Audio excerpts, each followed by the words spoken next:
Welcome to the NHL Wraparound podcast featuring Neil Smith, President General Manager of the 1994 Stanley Cup champion New York Rangers, and longtime ESPN NHL veteran Vic Morren.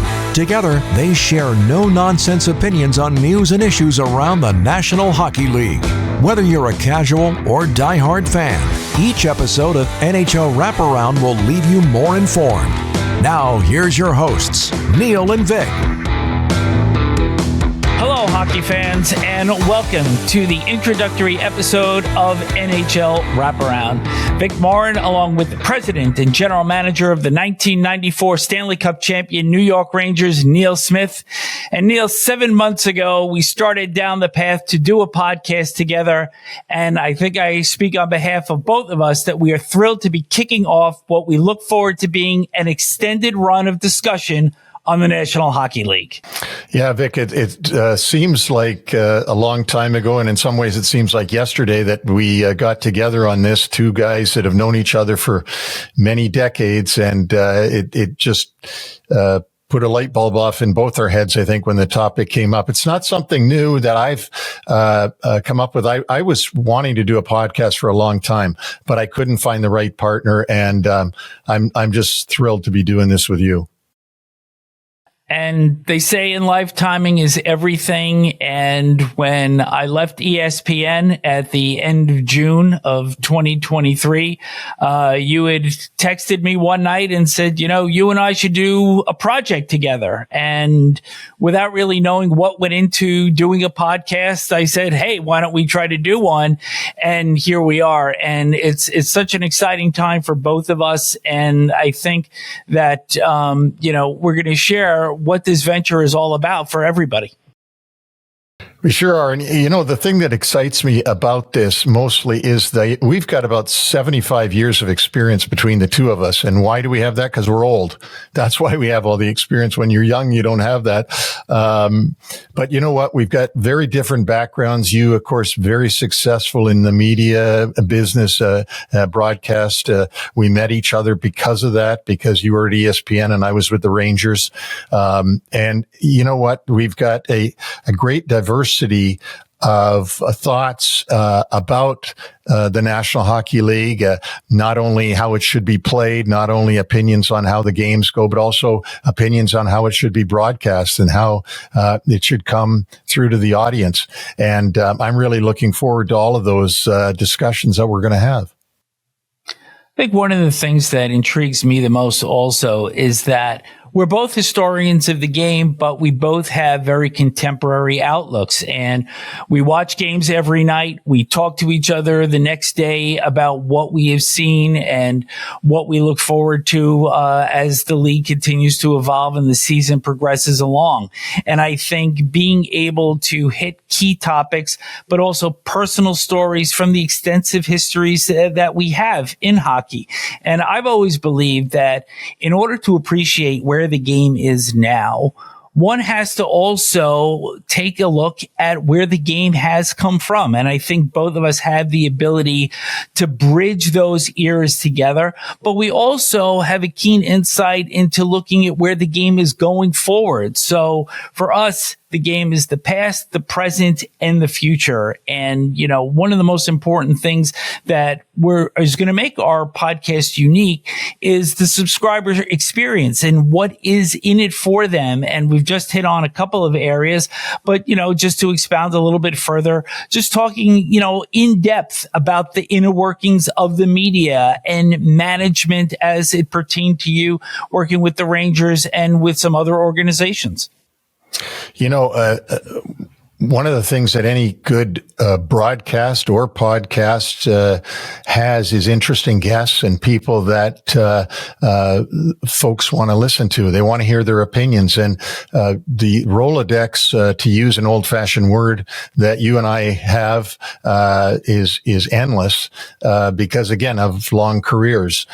You have people and folks that you can communicate with that I can't communicate with, and I have people that I can communicate with that you perhaps don't have their number. So I think that the people that are watching and listening to the podcast are going to find it really interesting, the kind of guests that we can pull onto the episode with us. Well, one of the areas that I think we're most intrigued about is just the topics that we are going to be able to touch on. Nothing is going to be off limits, and the breadth of areas that we can go into is pretty much endless. And, just want to give a little bit of a sampling of some of the things that we may touch on during our run of doing podcasts. And, one of the things I want to talk about is Alex Ovechkin chasing Wayne Gretzky's all-time goal record. And 3 years ago, I was talking to anybody that would listen to say, not only did I think he was going to beat Gretzky's record, I thought he was going to get to 1,000. Well, now it looks like it's a very different story, and 1,000 seems like it's a fairy tale. And there's even some question about whether or not he can catch Gretzky. But that's just my own take on that. Ovechkin's a gray beard, but I'm going to throw it to you for a few comments on somebody that maybe isn't even shaving yet. And that's Connor Bedard, number 98 for the Chicago Blackhawks, comes into the league this year with great, and so far has been delivering on a very weak team in Chicago, but he's been delivering offensive numbers. And is he truly a generational player? We won't know for a while, will we? I mean, we knew about Gretzky before he got there. We knew about Gretzky when he was a 10-year-old kid. And you often hear about these generational guys before they get into the league. This might be the smallest player that I've seen that's had the tag generational player. And so it will be interesting as we watch his career, and I'm sure it's going to be illustrious, but how he develops. And it's funny, you do going from Ovechkin, who's probably right near the end or a few years from the end, to a guy that might have 20 years ahead of Connor Bedard. Well, then let's talk about a couple of guys and their teams that are right in the middle of their careers, and certainly generational players in their own right, in Connor McDavid of the Edmonton Oilers and Austin Matthews of the Toronto Maple Leafs. And the interesting thing with them and their teams is, are they really equipped to win a Stanley Cup? Both of these players have had unbelievable careers to this point. Points by McDavid, goals by Matthews, but goaltending, defense, does this team really have the chops to win 15 or 16 games rather, come springtime? And we're not quite sure of that. And, to me, this is going to be a real interesting thing to look at as we go along. And, one of the things that neither player will have an advantage of in the playoffs are shootouts, which are very useful weapons for picking up points in the standings during the course of the regular season. But shootouts aren't going to be there, and it's just going to be good old-fashioned overtime. Yeah, that's for sure. That brings me to a point that's frustrating for me, being a somebody who's an old school guy, is the fact that the penalty shot is not what it used to be when I was growing up, or for most of my life, where if you got to see a game with a penalty shot, you never forgot that. I mean, it was a special thing if a guy was hauled down or tripped on a breakaway, and he got a penalty shot. And when he got that penalty shot, he went straight at the net and tried to beat the goaltender. Now, because of the shootout, a penalty shot is just an early version of what might come at the end of the game. So the romance of the penalty shot is sort of gone. But there again, I'm an old school guy. Well, let's talk about an old school guy and a coach that has very old school methods, but is a team that was really on the scrap heap of the NHL when he took over 2 years ago, and now they're on the verge of playoff respectability and maybe even squeeze in when we get to April, and that's John Tortorella. And something that I found interesting that you shared with me a while ago was, when it comes to coaches, there are two types. there are closers, and those are those that have won the Stanley Cup, and Tortorella won a cup with Tampa Bay in 2004. But there are also the builders. And rarely do you see a coach that is both. So not only did John win 20 years ago, but he took this challenge on very willingly, wanted to go to Philadelphia, shared with me that he wanted a team that he could really sink his team into. And it is really remarkable that he has gotten this team in a year and a half to be competitive enough. We don't know if they're going to make it in the long run, but they're certainly competitive. And the standard that he has implemented in Philadelphia has certainly been noticed around the league. And talking about another coach that's done a remarkable job, he won the Jack Adams Award last year, is Jim Montgomery in Boston. And what I find remarkable about that team is the fact that a lot of people were counting them as going to slide down in the standings this year when they lost the captain Bergeron, they lost Krejci, they lost Taylor Hall, Foligno was gone, Orlov, who they got late in the season, left the team, and everybody was saying, oh, Boston's not going to be dominant like they were last year. Oh boy, they came out of the gate just as dominant as they did the year before. And Jim Montgomery's got to be some kind of coach, boy. And he's looking, by the way, Vic, now to be a closer. I mean, he wants his team to obviously to win the Stanley Cup. They look like they've got a window there, perhaps to get through. But it'll be very interesting to see what they've learned from last year's early elimination.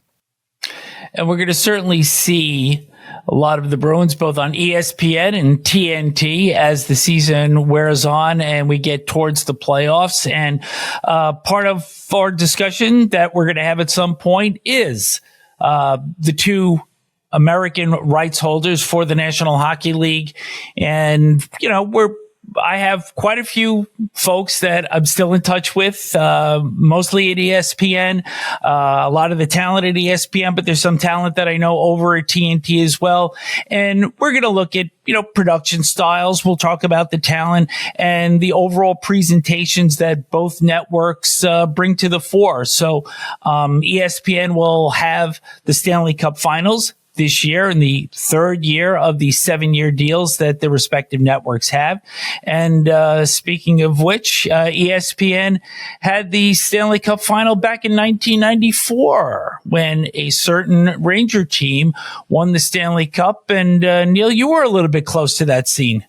Yeah, I certainly was. And it was a magical year, and we're coming up on 30-year anniversary, 2024, back to 1994 is 30 years. Can't believe it's been that long, but, we're going to take a look at that. Your idea, great idea. Before we even got this thing off the ground, you were talking about, we're going to do a 5-part series on that magical year, and it's the right time to do it. The 30th year anniversary of the only Stanley Cup that the Rangers have had since World War II.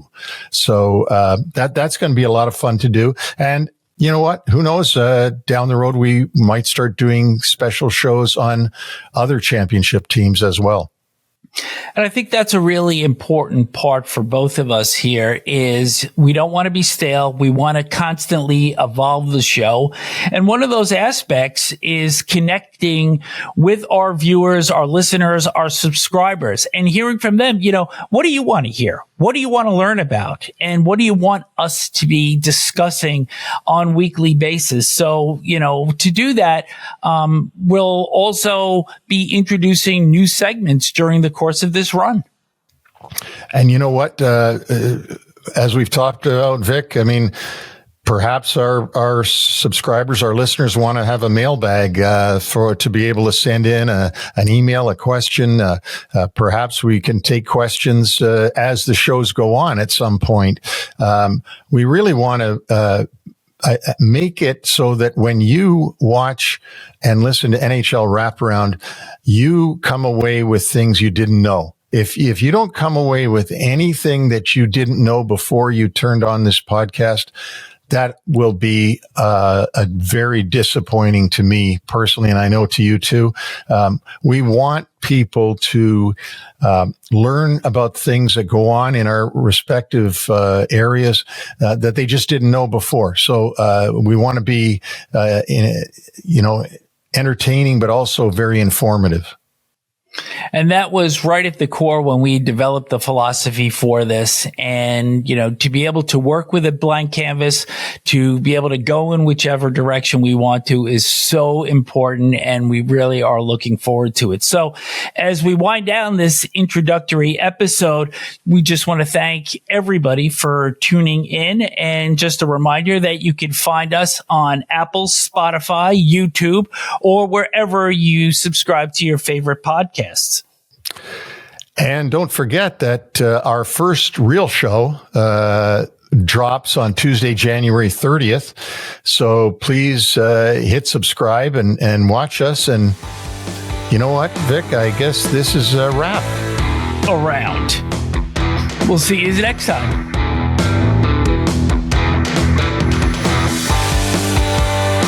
Thanks for joining us on the NHL Wraparound podcast. Don't forget to subscribe to stay up to date on all the NHL action.